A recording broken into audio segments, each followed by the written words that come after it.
Good afternoon. Our today's topic is Kyasanur Forest Disease (KFD). It is called Kyasanur Forest Disease because this disease is first comes in a Kyasanur forest. The monkey in the forest were firstly affected by the disease. Kyasanur forest कहाँ है? ये कर्नाटक में एक district में है Kyasanur forest. वहाँ के monkeys को इस डिजीज़ का वायरस अफेक्ट किया था 1957 में, और वहाँ बहुत सारे मंकीज़ का डेथ हो गया था इस वायरस की वजह से। तो इसलिए इसका नाम पड़ गया है Kyasanur forest disease, and it is also called monkey disease और monkey fever. First recognized in 1957 Kyasanur forest disease. इसका एजेंट क्या है? कौन सा एजेंट है? इसका एजेंट है वायरस। कौन सा वायरस? टैगो वायरस। टैगो virus responsible for KFD Kyasanur forest disease. Kyasanur forest disease Karnataka के स्पेशली साउथ इंडिया में स्पेशली कर्नाटक में मिलता है, क्योंकि कर्नाटक में काफ़ी फॉरेस्ट वगैरह है।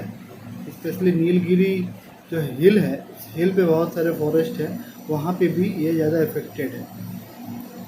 इस डिज़ीज़ से 10 से 20% डेथ होता है। इसका डेथ रेट 10 to 20% है इन ह्यूमन। डिजीज़ होता कैसे है? इसको ट्रांसमिट कौन करता है? फैक्टर है इसका टिक। टिक क्या है? टिक इंसेक्ट है, आर्थ्रोपोड इंसेक्ट है। ये दो तरह का होता है, soft tick and hard tick. Environment जब पढ़ाएंगे तो वहाँ पे डिटेल्स में बताएंगे। तो टिक एक तरह से समझ लो जैसे कि ह्यूमन के सर में जो लीक होता है, जू, उसको जू बोलते हैं, उस तरह से टिक भी होता है, जो कि स्पेशली एनिमल्स में पाया जाता है, एनिमल्स के बॉडी में। और ये क्या करता है? वहाँ से ब्लड सक करता है। टिक का स्टेज होता है अंडा, लार्वा, एडल्ट, प्यूपा भी। तो इसका जो लार्वा होता है, अंडा, लार्वा, प्यूपा, एक्चुअली इसका जो मेन है, जो माइन्यूट जो इसका बच्चा होता है बहुत छोटा होता है। एडल्ट से पहले वाला जो फॉर्म होता है बहुत छोटा होता है, वो हम लोग नेकेड साइज से बहुत माइन्यूटली देखना पड़ता है, तो वो नहीं भी दिख सकता है। तो वो जो टिक का सबसे छोटा जो फॉर्म है वो एनिमल्स में रहता है वहाँ, और वो मेनली रिस्पॉन्सिबल है टिक डिजीज़ या फिर फॉरेस्ट डिजीज़, ये क्यासानूर फॉरेस्ट डिजीज़ को स्प्रेड करने में। वो टिक वर्टिब्रेट एनिमल्स में फीड करता है, स्पेशली गिलहरी, बर्ड्स और मोस्टली इन मंकीज़ में ये फीड करता है, ब्लड सक करता है, और ड्यूरिंग फीडिंग ये वायरस को उस मंकी में या फिर उस वर्टिब्रेट में ट्रांसमिट कर देता है, इनोकुलेट कर देता है, और वो मंकी या फिर वो वर्टिब्रेट डिजीज हो जाते हैं और बहुत ही तड़प तड़प के उनका मौत हो जाता है। डिफरेंट टाइप ऑफ सिम्टम्स आते हैं, फीवर, स्पेशली डेथ होता है ड्यू टू हेमरेज। इसको हेमरेजिक डिजीज़ भी बोलते हैं। फीवर एंड हेमरेज इसका मेन मैनिफेस्टेशन है। तो वो मंकी और वो जो भी एनिमल इन्फेक्टेड है वो मर जाते हैं। अब उस मरे हुए एनिमल के कांटेक्ट में अगर कोई मैन गया, कोई आदमी गया, तो वहाँ से वो वायरस उसमें ट्रांसमिट हो जाता है। इसलिए साउथ इंडिया में या कर्नाटक में जहाँ पे KFD डिजीज़ ज़्यादा प्रिवेल्ड है, वहाँ पे ये गाइडलाइंस है कि अगर कोई मंकी मरा हुआ मिले तो उसके 3 से 4 मीटर के दायरे में नहीं जाना है, उसको टच नहीं करना है विदाउट प्रॉपर प्रोटेक्शन, या फिर अगर कोई मेडिकल अथॉरिटी नहीं है तो उसको टच नहीं करेगा। इस तरह से कोई भी अगर एनिमल भी फॉरेस्ट में मरता है हेमरेजिक मैनिफेस्टेशन से, तो उसको टच नहीं करना है।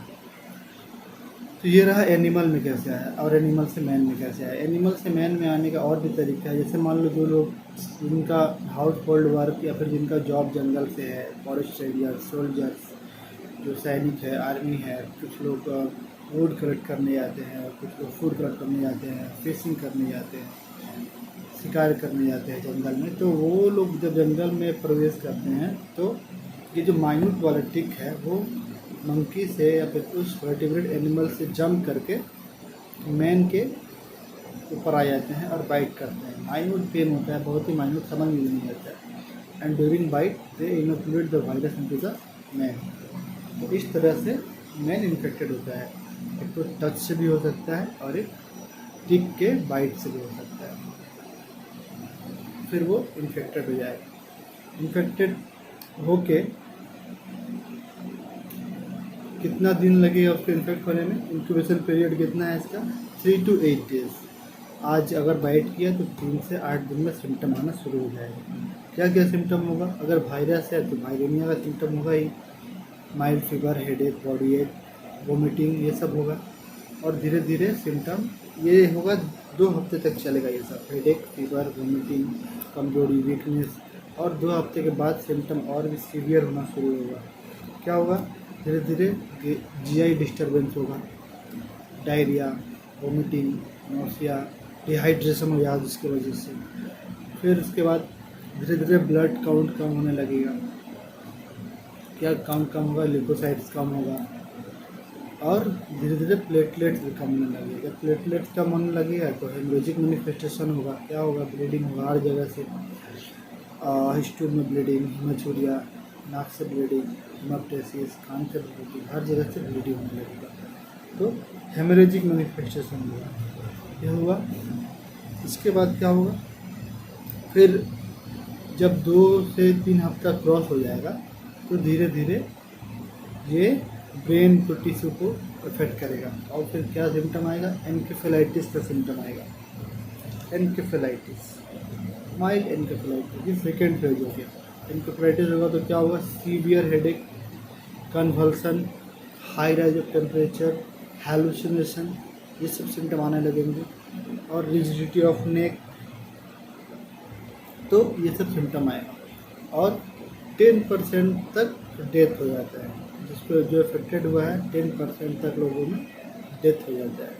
तो ये हो गया KFD कैसे हुआ, कि इंक्यूबेशन पीरियड कितना है, इसका वेक्टर कौन है, टिक है, और वायरस कौन, एजेंट कौन है, कैसे ट्रांसमिट होता है, कहाँ पे रहता है। ये हो गया टिक।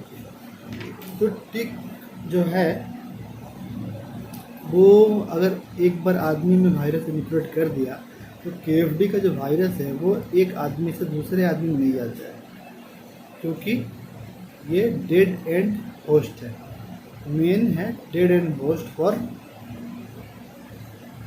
KFD virus, dead and host. Main में एक बार आ गया तो वो वहीं पे मर जाएगा, फिर दोबारा उस मेन से दूसरे मेन में नहीं जाएगा। ये एक खास बात है। और मंकी क्या है, इसका एम्पलीफाइंग होस्ट है।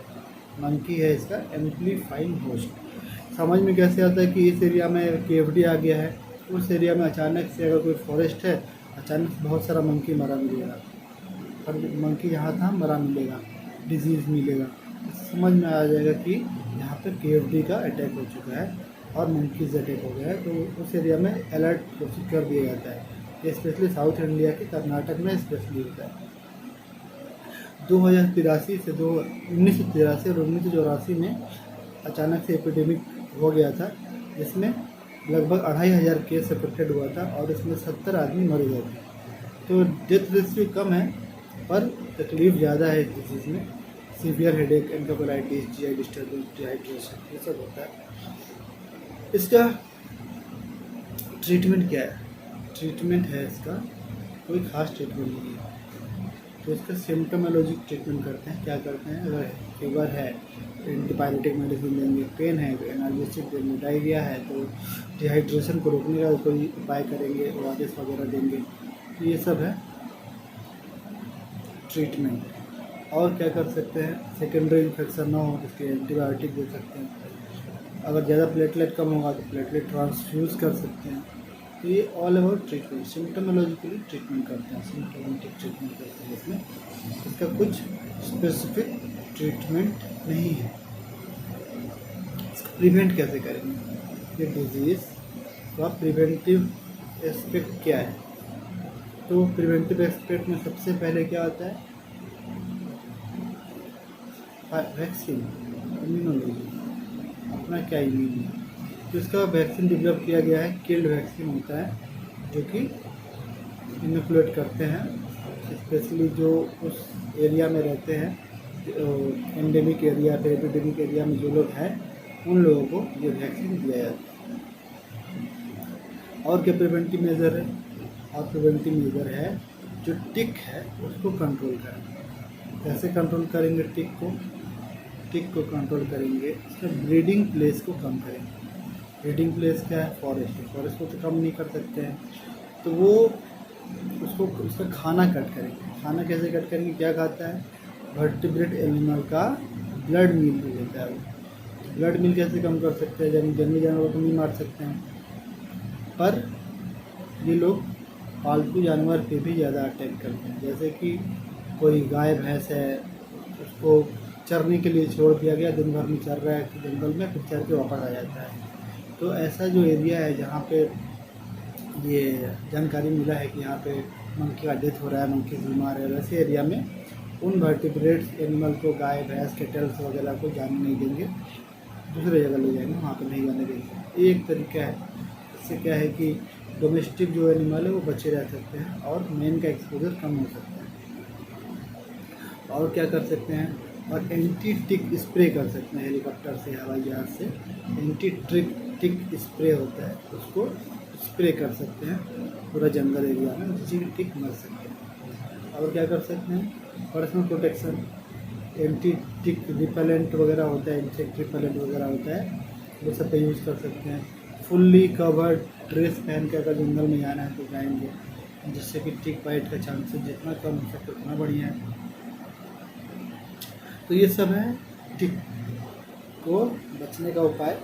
और टिक जब नहीं रहेगा तो वायरस भी ट्रांसमिट नहीं होगा। तो KFD किससे होता है, टिक वायरस, टिक वेक्टर से। और कौन सा वायरस है इसमें है टैगो वायरस। KFD किससे फैलता है, टैगो वायरस से। कौन सा इसका वेक्टर कौन है, टिक। कौन सा टिक, सॉफ्ट टिक और हार्ड टिक, दोनों से हो सकता है। टिक दो तरह का होता है, सॉफ्ट टिक और हार्ड टिक। इसको पढ़ाएंगे जब इन्वायरमेंट में पढ़ाएंगे, अच्छे से उसको डिटेल में बताएंगे। तो ये हो गया tick. It is all about KFD से ज़्यादा एग्जाम में क्वेश्चन आता है, स्पेशली MDs में। तो उसको थोड़ा जितना पॉइंट बताए हैं उतना ही काफ़ी है, उससे पूछ लेगा और उतना में ही आंसर दे देना है। This is all about KFD, tick disease. इसको मंकी डिजीज़ बोलते हैं, मंकी फीवर बोलते हैं, कि स्पेशली अफेक्ट करता है मंकीज़ को। So this is all about KFD। और कोई क्वेश्चन हो तो you can ask in a video. Thank you.